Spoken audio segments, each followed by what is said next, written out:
Hey guys, welcome back. आज इस video में बात करेंगे हम हॉटबिट एक्सचेंज के बारे में। जी हाँ, हॉटबिट एक्सचेंज हम लोग सभी लोग बहुत ज्यादा परेशान हैं, और हो भी क्यों ना, हम लोगों के बहुत सारा फंड उस हॉटबिट एक्सचेंज पे रुका हुआ है। हॉटबिट एक्सचेंज बहुत ही बढ़िया और बहुत ही शानदार एक्सचेंज है। अगर मैं बात करूं, अगर ट्रांजैक्शन की बात करूं, उसके इंटरफेस की बात करूं, कॉइन को बाय और सेल करने की टाइमिंग की बात करें तो बहुत जल्दी हो जाता है। रीजन इसकी वॉल्यूम बहुत ज्यादा शानदार था, जिसके कारण हमें बाय सेल में दिक्कत नहीं होती थी, और विड्रॉल प्रोसेस बहुत ही उम्दा था। मतलब आप किसी कॉइन को किसी दूसरी एक्सचेंज पे बेचते थे तो हॉटबिट मेरे हिसाब से बहुत ज्यादा फास्ट था, क्योंकि मैं खुद पर्सनली हॉटबिट एक्सचेंज को यूज करता था और मैंने देखा है कि बहुत सारी एक्सचेंज से ज्यादा बढ़िया हॉटबिट एक्सचेंज पे ट्रांजैक्शन होती थी। लेकिन आज के टाइम में हॉटबिट एक्सचेंज बहुत ज्यादा परेशान कर रहा है अपने बायर्स को। रीजन इज कि उनका फंड जो था वो हॉटबिट एक्सचेंज पे रुका हुआ है, मतलब सीधे तौर पे स्टक हो गया।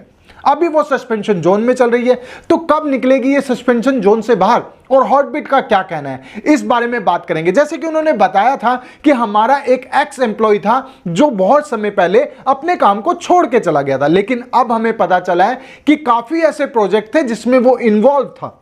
अब उस इन्वॉल्वमेंट को कम करने के लिए, वो स्कैम से बचने के लिए कि कहीं वो एक्स एम्प्लॉय हमारे साथ स्कैम ना कर ले, इसलिए हमने हॉटबिट एक्सचेंज को बंद किया हुआ है। ये उनके एक नोट में हमारे सामने आया।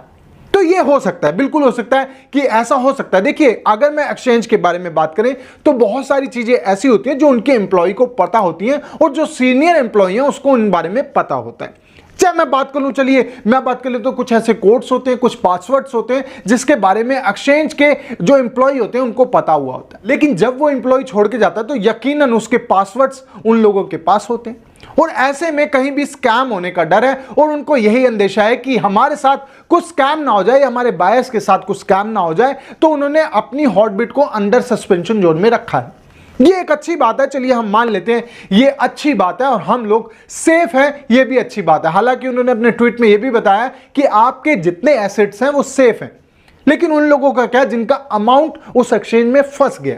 जी हाँ, कईयों के लिए $100 भी बहुत बड़ी बात हो जाती है, कईयों के हजारों डॉलरों में बात होती है, कईयों के लाखों डॉलर में बात होती है। और हॉटबिट एक्सचेंज के बारे में बताएं तो बिना केवाईसी का था। जैसे ही हमारी इंडियन गवर्नमेंट ने बहुत ज्यादा प्रेशर डाला हम लोगों के ऊपर कि 30% टैक्स जाएगा, तो हम लोग कहां भागे? हम लोग ऐसी जगह भागे, या तो वो डिसेंट्रलाइज था या ऐसी एक्सचेंज जिसपे केवाईसी नहीं थी। हालांकि अगर मैं हॉटबिट के बारे में बात करूं तो केवाईसी के ऊपर भी वो काम करने लगा कि बहुत सारे रेशो में केवाईसी होनी थी, तो उसने केवाईसी स्टार्ट कर ली और लोगों को बोलने लगा कि अपनी केवाईसी कर लीजिए। वैसे अगर मैं बात करूं, अगर 8 से 10 बीटीसी आप विड्रॉल करते हैं उसके बाद केवाईसी की जरूरत पड़ती है, लेकिन हॉटबिट ये चाहता था कि हर जितने भी बायर्स हैं वो उस पे केवाईसी को कर लें, लेकिन वो अब चला गया अंडर सस्पेंशन जोन में। अभी की बात करूं तो अभी 11 घंटे पहले एक और ट्वीट आया जिसको रीट्वीट किया गया।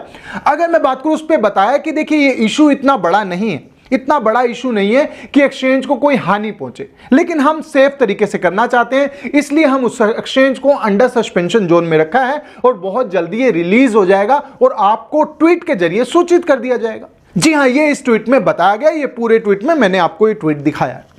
तो इन सब चीजों से हमें कुछ तो सीखना चाहिए। अब इसमें सीख क्या आती है दोस्तों? देखिए, हमारे साथ कभी भी कुछ भी हो सकता है। अगर मैं बात करूं, अगर आप इंडियन हैं तो हमारे साथ कोई भी एक्सचेंज कभी भी कुछ भी कर सकती है, यकीनन ऐसा तो जरूर होता है। मैं सिर्फ हॉटबिट के बारे में नहीं बात कर रहा, किसी पे भी कोई भी तलवार इंडियन गवर्नमेंट की लटक सकती है। तो आपने क्या करना है? देखिए, हमने हमेशा सेफ खेलना है। अब इसके लिए क्या करना है? इसके लिए आपकी स्ट्रेटेजी ये होनी चाहिए कि जितने भी आपके लॉन्ग टर्म कॉइन है, जैसे मैं अपनी वीडियो में आपको बताता हूं कि 2025 तक होल्ड कर लीजिए, 2024 तक होल्ड कीजिए, 2026 तक होल्ड कीजिए। और बहुत सारे कमेंट तो मुझे ऐसे आते हैं, भाई 2030 तक हम इस कॉइन को छेड़ने वाले नहीं है, हमें कितना रिटर्न मिलेगा? देखिए, अगर आपके पास ऐसे कॉइन हैं जो अपने लॉन्ग टर्म के लिए रखे हुए, तो हमेशा ध्यान रखना दोस्तों, आपने उसको डिसेंट्रलाइज वॉलेट पे रखना है। देखिए, इसका एक कारण है, मैं हर वीडियो में आपको बताता हूं, जो लॉन्ग टर्म कॉइन होते हैं उसको आपको छेड़ना नहीं होता, कभी कहीं ले जाना नहीं होता, तो उसको अपने डिसेंट्रलाइज वॉलेट, जैसे कि मैं बात कर रहा हूं ट्रस्ट वॉलेट की,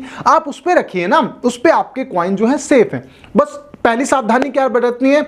उसका फ्रेश की किसी को नहीं देना, ध्यान रखना। गूगल ड्राइव्स वगैरह पे सेफ नहीं करना, हमेशा हमेशा हमेशा कहीं पर लिख के रखना।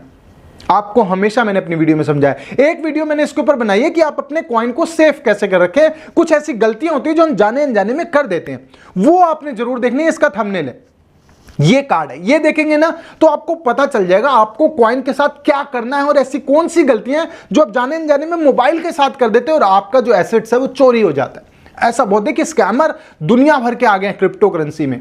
तो इन सब चीजों से बचना है, अपने कॉइन को डिसेंट्रलाइज वॉलेट पे रखना है। छोटे बारे में बात करूं तो आपने जो वॉलेट में अपने कॉइन रखने हैं उस वॉलेट से आपने कहीं बाय और सेल नहीं करना है। आप समझ रहे हैं, आपने उस वॉलेट से बाय और सेल नहीं करना, उसको कहीं पर भी किसी भी स्वैप से कनेक्ट नहीं करना। छोड़ दीजिए, कनेक्ट करने की जरूरत नहीं है। सिर्फ आप उस वॉलेट को यही रखेंगे कि आपकी एक्सचेंज से यहां आएंगे और यहां से दोबारा आपकी एक्सचेंज पे चले जाएंगे जहां आप चाहते हो।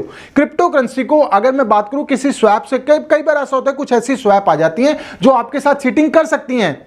अभी मार्केट में कुछ ऐसी स्वैप हो सकती हैं जो स्वैप के नाम पे आपसे कनेक्ट कर ला लेती हैं। कई बार तो आपकी फ्रेश की भी डलवा लेती हैं। उसमें क्या होता है, आप लोग डाल देते हैं। कई वेबसाइट ऐसी हैं जो आपको अच्छे एयर ड्रॉप देने का वादा करती है और आपसे लॉगिन के जरिए आपका फ्रेश की डलवा लेती है। तो ध्यान रखना, जिस वॉलेट में आपने अपने लॉन्ग टर्म कॉइन रखे हैं ना, उस वॉलेट को किसी भी स्वैप से कनेक्ट नहीं करना, बाय और सेल नहीं करना। तो आपके एसेट को कुछ नहीं होने वाला, वो बिल्कुल सेफ है। लेकिन दोस्तों अगर मैं बात करूं, जैसे कि मैंने अपनी इनसाइड न्यूज आपको बताई थी, पहले भी मैं बता चुका हूं, अपनी पिछली वीडियो में भी बता चुका हूं कि हो सकता है, देखिए इनसाइड न्यूज है, हो सकता है सिर्फ इसी 22 तारीख को ये एक्सचेंज ओपन हो जाए, अंडर सस्पेंशन जोन से बाहर निकल आए और आपके एसेट्स आपको वापस मिल जाए। फिलहाल आपके जितने एसेट्स हैं वो उस एक्सचेंज पे हैं। आने वाले टाइम में और क्या क्या अपडेट आती हैं मैं अपने चैनल से आपको देता रहता हूं। अगर मैं बात करूं, इसके अंदर एक और चीज निकल के आ रही है कि अगर बात करें जो एक्स एम्प्लॉय की जो निकल गया और वो कुछ, अगर मैं प्रोजेक्ट में बोलूं शामिल होने की बात की है और स्कैम होने का डर है, तो वो प्रोजेक्ट कौन से होने वाले हैं, वो ऐसे कौन से प्रोजेक्ट हैं जो हॉटबिट पे थे और उनके साथ स्कैम होने का डर है। उन प्रोजेक्ट का क्या होगा जो एक्स एम्प्लॉय उन प्रोजेक्ट में था, अब उन प्रोजेक्ट के साथ क्या किया जाएगा, उन प्रोजेक्ट को फ्रीज किया जाएगा या उन प्रोजेक्ट को डीलिस्ट कर दिया जाएगा, कुछ भी हो सकता है। वो प्रोजेक्ट अगर सिर्फ हॉटबिट पे हुए तो आने वाले टाइम में बहुत मुश्किल हो सकती है, लेकिन इसके बारे में अभी भी कोई साफ न्यूज नहीं है कि क्या होगा। अभी फिलहाल ये वीडियो सिर्फ आपके लिए इसलिए बनाई गई है कि मार्केट में बहुत ज्यादा पैनिक है हॉटबिट को लेके, क्योंकि बहुत सारे लोगों का फंड जो है हॉटबिट में रुका हुआ है। 22 तारीख तक क्या अपडेट आती है मैं अपने चैनल से आपको जरूर दूंगा और मैं पूरी कोशिश कर रहा हूं कि आपके लिए एक जबरदस्त न्यूज लेके आई जाए जिसमें एक कंफर्म डेट होगी कि आपका हॉटबिट उस टाइम आपको मिल जाएगा। जितने आपके एसेट्स हैं उतने आपको मिल जाएंगे। फिलहाल मैं एक ट्वीट तैयार कर चुका हूं जो मैं अपने ट्विटर पे करूंगा, प्लीज उसको रीट्वीट कीजिए। मैं डायरेक्ट टीम से बात करने की कोशिश कर रहा हूं और यकीनन मैं वो कोशिश पूरी कर भी लूंगा। बस आप लोगों का साथ चाहिए। तो क्या करना है, आपने उस ट्वीट को जाके रीट्वीट करना है बहुत ज्यादा संख्या में, जितने लोग ये वीडियो देख रहे हैं। और अगर आपका हॉटबिट एक्सचेंज में कुछ अमाउंट फंसा हुआ है तो जाके जरूर करना। मैं वो ट्वीट तैयार कर चुका हूं, यकीनन मैं उसको पोस्ट भी करने वाला हूं। तो देखते हैं हॉटबिट की तरफ से क्या जवाब आता है और हॉटबिट की इनसाइड न्यूज की जो मैं कोशिश कर रहा हूं वो बहुत जल्दी मैं आपको दूंगा। तो मिलते हैं मेरी नेक्स्ट वीडियो में जो होगी इससे भी ज्यादा शानदार और इनसाइड न्यूज के साथ। तो अगर आप नए हैं तो चैनल को सब्सक्राइब कर देना, बेल आइकन दबा देना ताकि आप मेरी वीडियो देख पाएं सबसे पहले। तब तक के लिए thank you so much guys.